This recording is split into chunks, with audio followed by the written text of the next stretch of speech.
Students, how are you. आज हम अपने विज्ञान का चैप्टर 2 अम्ल क्षार एक लवण पढ़ेंगे। इससे पहले हमने अपने चैप्टर 1 को कंप्लीट किया था। चलिए स्टार्ट करते हैं हमारा चैप्टर नंबर 2 अम्ल क्षारक एवं लवण। देखिए, आपने पिछली कक्षाओं में अध्ययन किया होगा कि भोजन का खट्टा एवं कड़वा स्वाद भोजन में विद्यमान क्रमशः अम्ल एवं क्षार के कारण होता है। मैंने आपको पिछली कक्षा में बताया था कि अम्ल और क्षार में क्या अंतर है। कोई भी अगर भोजन खट्टा, कड़वा या कसेला स्वाद होता है वो क्या कहलाता है, हमारा अम्ल होता है। जैसे नींबू का रस, ठीक है। यदि आपके परिवार का कोई सदस्य अत्यधिक भोजन करने के कारण अम्लता से पीड़ित है तो आप कौन सा उपचार सुझाएंगे। देखिए, कभी आप ज़्यादा भोजन कर लेते हैं तो एकदम पेट में क्या होता है, एसिडिटी टाइप हो जाता है, गैस बन जाता है। तो आप क्या जाते हैं, या तो क्या करते हैं, डॉक्टर के पास जाते हैं, या फिर क्या करते हैं, नींबू का रस पिला देते हैं, या फिर सोडा पीते हैं, या फिर इनो। तो ये सब आपके लिए किस काम आता है, ये सब आपका क्षारक काम करता है। क्या करता है, क्षारक के काम करता है। क्योंकि आपको अम्ल हुआ, मतलब आपको क्या हुआ, एसिडिटी हुई। तो एसिडिटी को दूर करने के लिए आप क्या करते हैं, क्षार लेते हैं। क्षार मीन्स नींबू का, क्षार मीन्स एक इनो नींबू का पानी, सिरका या बेकिंग सोडा का विलयन उपचार बताते समय आप किस गुण धर्म का अध्ययन करेंगे। आप जानते हैं कि अम्ल एक क्षारक एक दूसरे के प्रभाव को समाप्त करते हैं। आपने अवश्य ही इसी जानकारी का उपयोग किया होगा, ठीक है। अब हम पहले अम्ल की बात करते हैं, ठीक है। कि अम्ल होता क्या है, तो अम्ल की डेफिनेशन को किस प्रकार से हम लिख सकते हैं। चलिए स्टार्ट करते हैं। अगर हम बात करें अम्ल,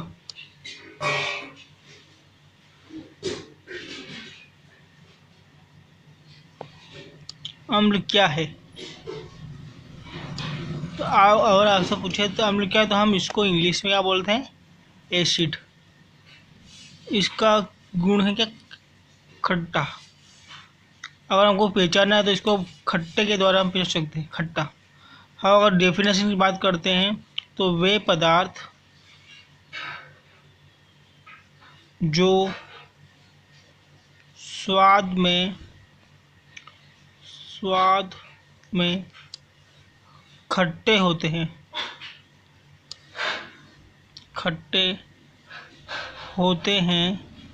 क्या कहलाते हैं, अम्ल कहलाते हैं। अम्ल कहलाते हैं। या फिर एक और डेफिनेशन रूप लिख सकते हो। अम्ल को किस तरह पहचानेंगे, तो एक तो हम उनके स्वाद की तरह पहचानते हैं, और एक दूसरा है, देखिए एक और पहले डेफिनेशन लिखते हैं हम इसका। वे पदार्थ जिनका स्वाद खट्टा होता है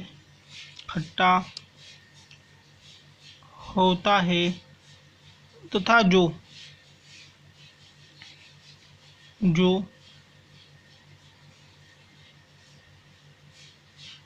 नीले लिटमस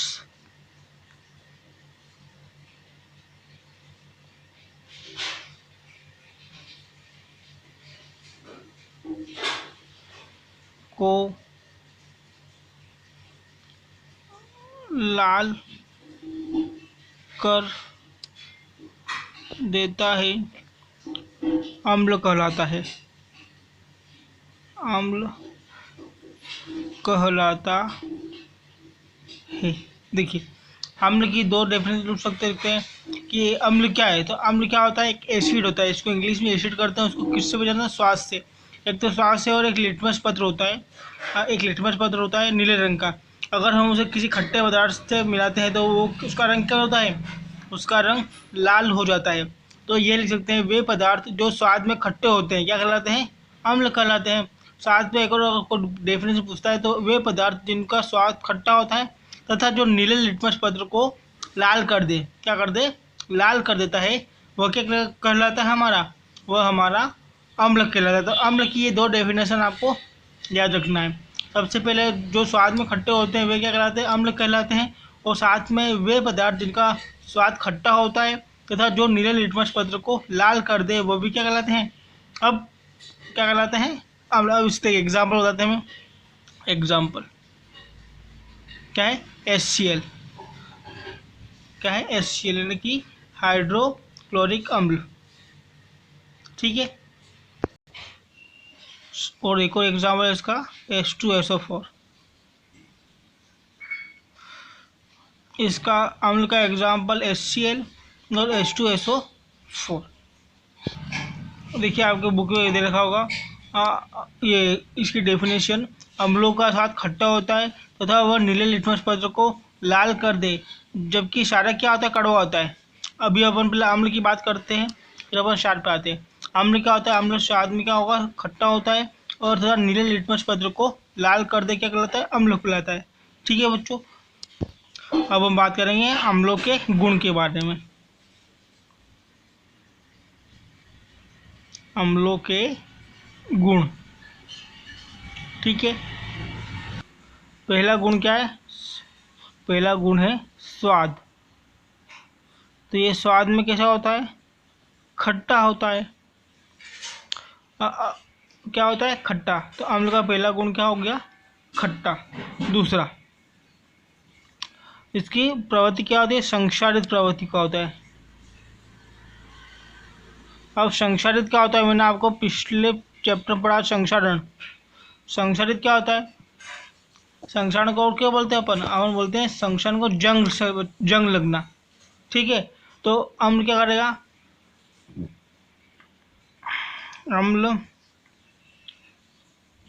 धातुओं के साथ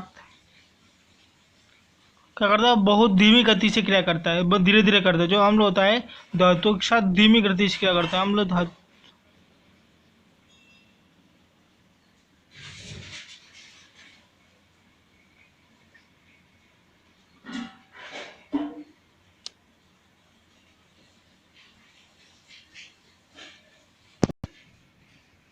क्रिया करता है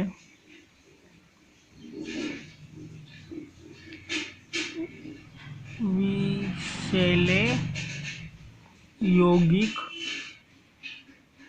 बनाते हैं।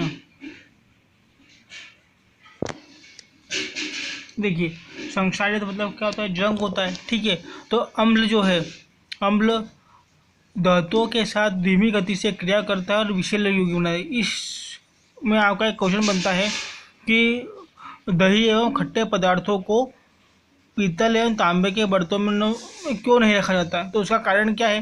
पीतल और तांबे के बर्तन क्या करते हैं? जंग लग जाते हैं उनमें। ठीक है, तो अगर उसमें खट्टे पदार्थ लगते हैं तो इस संसार से क्या पता चल रहा है कि अम्ल धातुओं के साथ क्या करके जो अब खट्टे पदार्थ हैं वो धातुओं से क्या करके क्या करते हैं? धीमे गति से क्रिया करता है और क्या करता है? विषैले पदार्थों को बना लेता है, जो हमारे लिए क्या होगा? हानिकारक होगा। इसलिए दही एवं खट्टे पदार्थों को क्या करते हैं? तांबे के बर्तनों में या फिर धातुओं के बर्तनों में नहीं रखते हैं। ठीक है, थर्ड इसका गुण है संसूचक। सूचक मतलब आप सूचक से पता चल रहा है, मतलब क्या देगा ये? आप क्या देगा? सूचना देगा। ठीक है, संसूचक। लिटमस पत्र,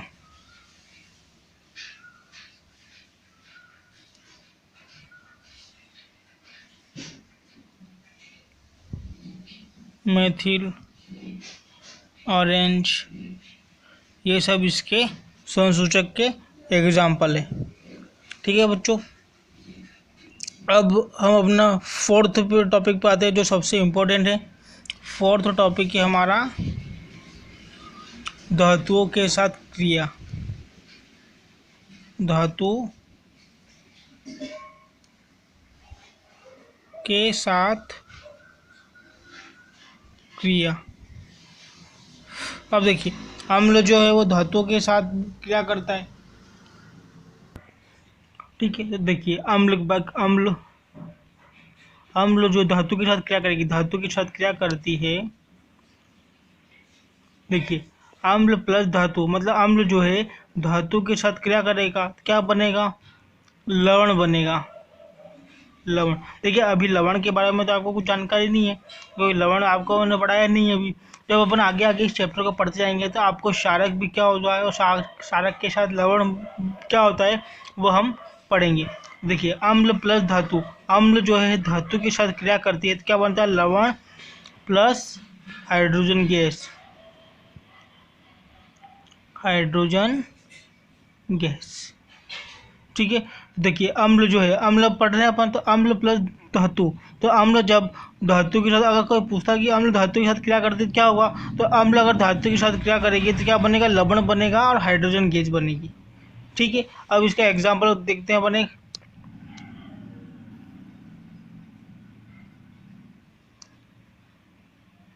Mg प्लस H2SO4, ठीक है, तो क्या बनेगा? लवण बनेगा, यानी कि MgSO4 बनेगा। प्लस देखिए हाइड्रोजन गैस को अलग निकालना है उनको, हाइड्रोजन गैस को अलग, तो आपके पास MgSO4 plus H2 hydrogen gas अलग हो जाएगी। देखिए अम्ल लिया मैंने Mg, धातु लिया अपन H2SO4, और दोनों में क्रिया करें तो आपको यहाँ देखना हाइड्रोजन गैस को अलग निकालना है, तो हाइड्रोजन गैस यहाँ H2 यहाँ है, इसको अपन ने बाहर निकाल दिया, आपके पास जो बचा MgSO4 उसको हमने लवण के रूप में साथ में लिख दिया। ठीक है बच्चों, अब अपन अभी यहाँ पर किसने धातु के साथ क्रिया करी। अब हम अपना अगला टॉपिक है 5 है कार्बोनेट तथा हाइड्रोजन कार्बोनेट के साथ क्रिया। कार्बोनेट तथा हाइड्रोजन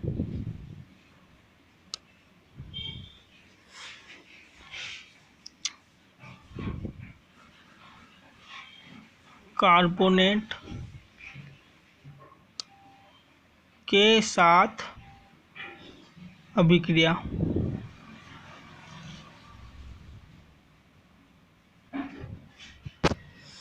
ठीक है, देखिए अम्ल, पहले हमने किसी क्या करवाई थी इसकी धातु के साथ, अब अम्ल की कार्बोनेट के साथ क्या करते हैं? कार्बोनेट या हाइड्रोजन कार्बोनेट के साथ क्या करेंगे तो क्या बनेगा? लवण तो बनेगा। ठीक है, लवण तो बनेगा, प्लस कार्बन डाइऑक्साइड निकलेगी, कार्बन डाइऑक्साइड। देखिए सबसे पहले, इसके पहले में हमने अम्ल का धातु के साथ क्रिया कराई थी, लवण बना था प्लस हाइड्रोजन गैस बनी थी। ठीक है, अब इसमें फिर हमने से 5वां पॉइंट था अपना कि अम्ल का हमने कार्बोनेट या हाइड्रोजन कार्बोनेट के साथ क्रिया कराई तो क्या बनेगा? लवण तो बनेगा, लेकिन क्या आपको साथ में प्लस कार्बन डाइऑक्साइड भी आपकी बनेगी। ठीक है, अब इसका एक एग्जाम्पल बताते हैं अपन।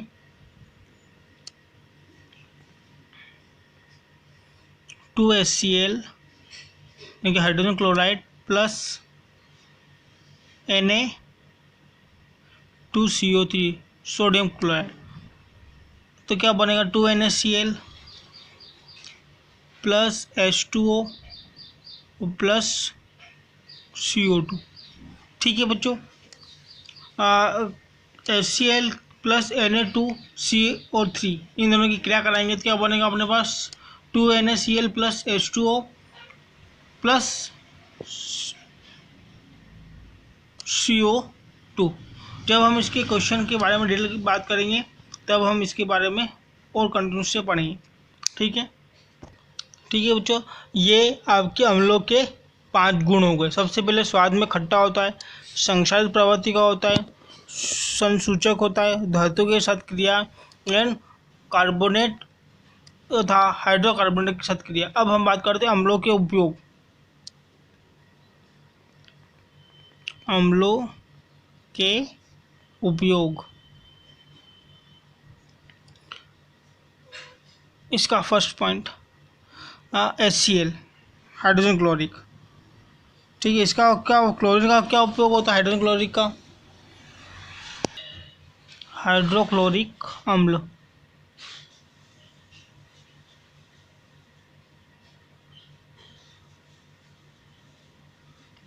इसका उपयोग क्या है? इसका उपयोग है क्लोरीन गैस बनाने में। क्लोरीन गैस बनाने में HCl यानी कि हाइड्रोक्लोरिक अम्ल, इसका उपयोग क्या है? इसका उपयोग क्लोरीन गैस बनाने में। सेकेंड लिख सकते हैं हम लोहे की चादर चढ़ाने में।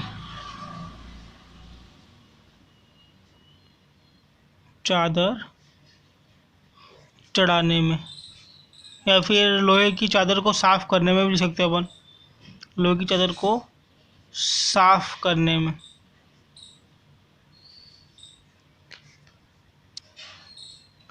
ठीक है। थर्ड पॉइंट इसका वस्त्र उद्योगों में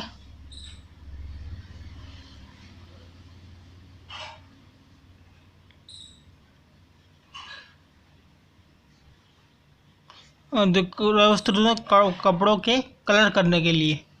किस लिए? कपड़ों के रंगाई पुताई के लिए। कपड़े को रंगने के लिए।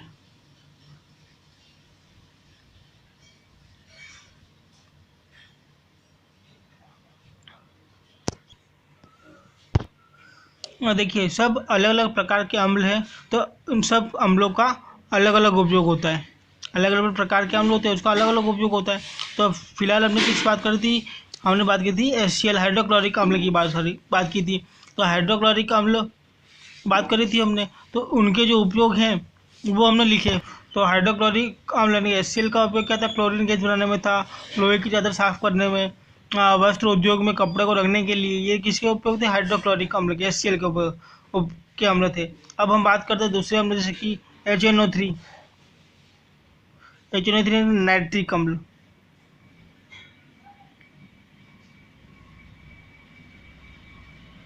तो नाइट्रिक अम्ल का पहला उपयोग हम बता सकते हैं उर्वरक बनाने में। क्या बनाने में? उर्वरक। उर्वरक, विस्फोटक,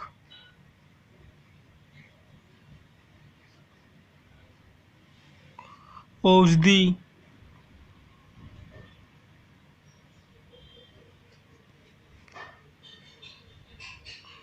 रंग आदि बनाने में इसका उपयोग होता है। किसका? HNO3 का, नाइट्रिक अम्ल का। ठीक है। हमने पहले HCl की बात की थी। HCl का उपयोग और क्लोरीन बनाने में, लोहे की चादर साफ करने में, वस्त्र का उद्योग में कपड़े रखने के लिए। ये मतलब अलग अलग प्रकार के जो अम्ल होते हैं उन सब का उपयोग क्या होता है? अलग अलग होता है। अब इसको एक और लिख सकते हैं अपन कि सोने चांदी के गोधन में।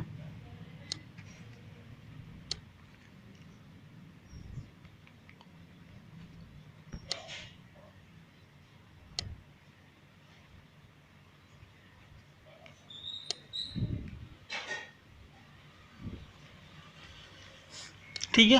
अब देखिए एक और लिखते हैं अपन H2SO4,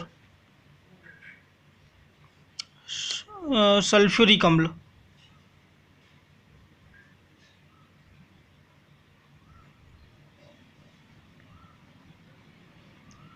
ये क्या होता है? सल्फ्यूरिक अम्ल जैसे कि अपने कपड़े धोने के साबुन है। ठीक है।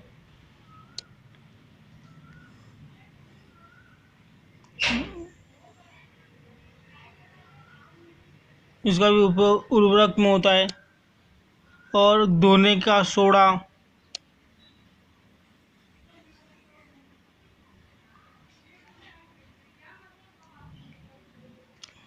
साथ में बैटरी में भी इसका उपयोग होता है। ठीक है बच्चों, तो हमने क्या पढ़ा? सबसे पहले अम्लों के उपयोग में HCl का हाइड्रोक्लोरिक का उपयोग, HNO3 नाइट्रिक अम्लों का उपयोग, सल्फ्यूरिक अम्लों का उपयोग। इस प्रकार अलग अलग जो अम्ल होते हैं उनका उपयोग क्या होता है? अलग अलग होता है। ठीक है बच्चों, आज हमने अम्ल के बारे में बात की। अब हम अगले वीडियो में क्षारक और लवण के बारे में बात करेंगे। थैंक यू बच्चों।